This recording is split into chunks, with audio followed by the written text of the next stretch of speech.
सर्वांना जय भीम जय Maharashtra. India Unlimited in digital news चॅनलमध्ये सगळ्यांचं स्वागत आहे. उद्या 13 नोव्हेंबर 1960पासून कामगार चळवळीत दिवंगत कामगार नेते चांगो शिंदे यांचं बहुमूल्य काम आहे. ग्रामपंचायत, नगरपरिषद, नगरपालिका ते महानगरपालिका प्रस्थापित करण्यात बहुमूल्य वाटा आहे. त्यांनी 3 नगरसेवक दिले. 71च्या दशकात नगरपरिषद, नगरपालिका असताना 2 नगरसेवक. महापालिका प्रस्थापित झाली. 1987मध्ये पहिली निवडणूक लागली. वसंतराव डावकरेसारख्या महान नेत्याचा उदय झाला आणि ते विधान परिषदेपर्यंत पोचलं. हे सर्वस्व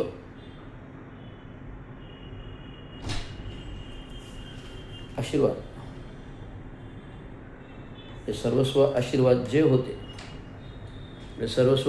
होते ते दिवंगत कामगार नेते चांगो शिंदे आणि त्या चांगो शिंदेंचाच उद्या 13 नोव्हेंबर 86वा जयंती महोत्सव महात्मा फुले नगर, खाटण रोड येथे प्रस्थापित आहे. तेव्हा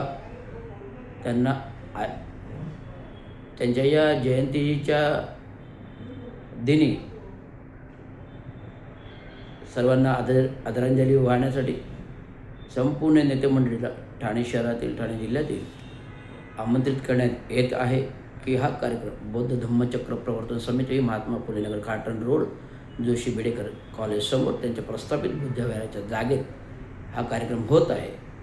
आणि सदर कार्यक्रमास सर्व कामगार वर्गांनी, सर्व विभागात राहणाऱ्या नागरिकांनी आणि महानगरपालिका प्रतिष्ठित अधिकाऱ्यांनी आणि नगरातले आमदार, खासदार, मंत्री महोदय यांना चांगो शिंदेंचं नाव सर्वश्रुत परिचयाचं आहे. त्यांचं कार्य परिचयाचं आहे. त्यांचं युनियन क्षेत्रातली चळवळ परिचयाची, आंबेडकरी चळवळीची चळवळ परिचयाची आहे. त्यामुळे आंबेडकरी चळवळीच्या सगळ्या नेत्यांना सांगू इच्छितो की उद्या 13 नोव्हेंबर रोजी दिवंगत कामगार नेते चांगो शिंदे यांचं जयंती आहे आणि या जयंतीचं कार्यक्रमात सर्वांनी आवर्जून उपस्थित राहावं. धन्यवाद. जय भीम, जय महाराष्ट्र.